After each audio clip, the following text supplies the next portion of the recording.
You're listening to the Carolina Independent News Report with Matt Burton. I'm your host, Matt Burton. Today we have in the studio Republican candidate for York County Council District 2, Allison Love. Allison, thank you for joining us here today. Thank you, Matt. I'm excited to be here. Allison, you're running for District 2 that covers Clover, South Carolina areas and the Lake Wylie, South Carolina community. But the big question, who is Allison Love? Well, Matt, I am native to York County. I was born in Rock Hill. I've been in Lake Wylie for 25 years. Everything's local. Everything about me is local. The funny thing is that Clover says that they're the city with love right in the middle, and my last name is Love. So I think I'm probably a pretty good fit for the Clover District 2. Right. So you want to have love in the District 2, not just Clover. You want love in District 2. I get that. I like that. The big question is, why run? But the main question, why now? Why do you want to be the next councilwoman of District 2? I've never really been politically minded. Some things a couple of years ago kind of spurred me to feel like I needed to get involved. And having gotten involved, I really enjoy it. I feel very strongly that I can make a difference in speaking on behalf of the Clover residents. I just feel like I can make a difference, and it's something different than what I've done my whole life.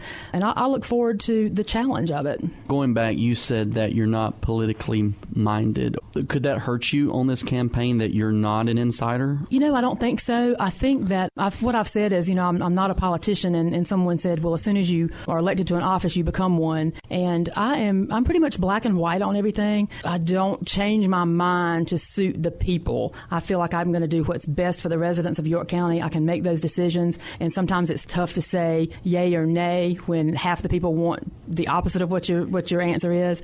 But I feel like overall I'm really fair, and I can make really good decisions on behalf of the people of not just Clover District 2, but all of York County. Once I'm elected to that council, my vote counts for everybody in York County. Do you have any qualifications for this seat? I think I've got some great qualifications for this seat. Number one, I am very likable, and I am very fair. I'm pretty smart. I've owned my own business for 17 years. I have a marketing degree, and I just, it's not about being a politician. It's about being a person with some common sense. And the political experience, if you can call it political, and I guess it certainly is, would be the time that I've spent on the Zoning Board of Appeals, which I love that. I really, quite frankly, hate to give that up. And also on the Comprehensive Land Use Plan. That's the 20-year plan for Lake Wylie. That's been very interesting. We've looked 20 years down the road, and I think by being on council, what I want to look at is the immediate situations that are before us. Kind of funny that you say that, being on the planning, zoning. Right now, the biggest concern that I have heard on the campaign trail, people from the Chamber of Commerce in Lake Wylie to voters, is growth. And that falls under your category, correct? It does. It's unmanaged growth, and it's countywide. I think what we've experienced in Lake Wylie will help me. That growth is headed toward Clover, so that's where I can certainly be a great advocate for the people of Clover when it comes to how do we handle this growth? How do we manage this growth? I'm all for growth. I think growth is a great thing, but it has to be managed, and we have to have the cart before the horse. Let me ask you this. We have to have the horse before the cart. As long as you got a horse and a cart, right? As long as we got a horse and a cart, yeah. Now, a lot of people may say this, that you being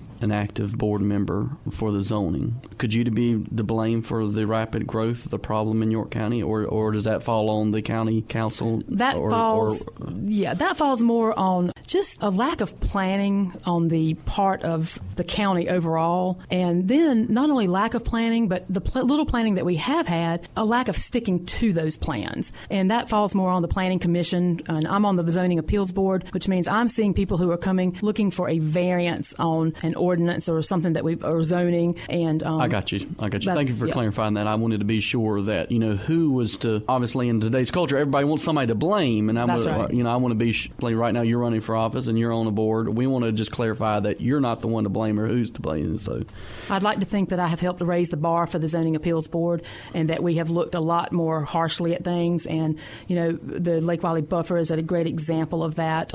Everybody would like to dip into the buffer, and sometimes there is a hardship, and that's necessary. Most of the times it's not. So just as a board member on that, just as a member of that board, I feel like we've raised the bar and have made better decisions on behalf of the county.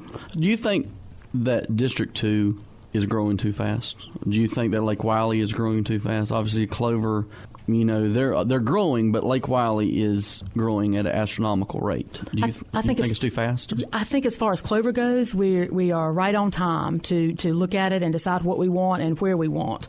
As far as Lake Wiley has pretty much outgrown the fire department and the roads and just the overgrowth in Lake Wiley is amazing. It's affecting everybody. It affects the people that are driving from Charlotte to Clover. Lake Wiley is kind of just a thoroughfare now. I don't know of much land that's in that Bethel Township that's not already slated for a development of some sort. With the fire districts, the way it is right now, they're battling hard to keep up with the current demand, and now with county council was rubber stamping a lot of projects, and now we're left, what do we do? What do we do about the infrastructure? What's your plan? My plan is to take a real hard look at all of that. I do think we have some issues that we are behind, and the issues that I can help with are those issues that are still out in front of us. I think the fire department and some other utilities and things are a priority. Speaking of utilities, we're going to talk about utilities later on, but the dense housing problem with a lot of these. Are you for the dense housing with all the apartments coming in and all the... Because it seems that especially Lake Wiley has become Apartment City USA and Mini Storage USA. I think you have to have living for every type of person that's looking for a place to live. I do think you can have too much in the way of apartments and townhomes and multifamily. I think single family homes is definitely my preference, and the fewer per acre, the better. I feel pretty strongly about that. That's really what got me involved in the beginning. A large development came knocking on my back door, and that will be, 5.59 homes per acre is way above what I feel like we should have in this county. Councilman Johnson is now calling for a halt of developments with the York County Council. Where was he a year and a half ago when the residents of Bonham Road in Lake Wiley called for that exact same thing? When current Councilman Bruce Henderson has asked many times for a moratorium, I believe it's voter season, and that had he done this 2 years ago, a year and a half ago, when many residents were going to those meetings and asking for exactly what he's called for, we would be a lot better off. It would have been a lot more effective had he just voted the right way a year and a half ago. Why do you think he's doing that now?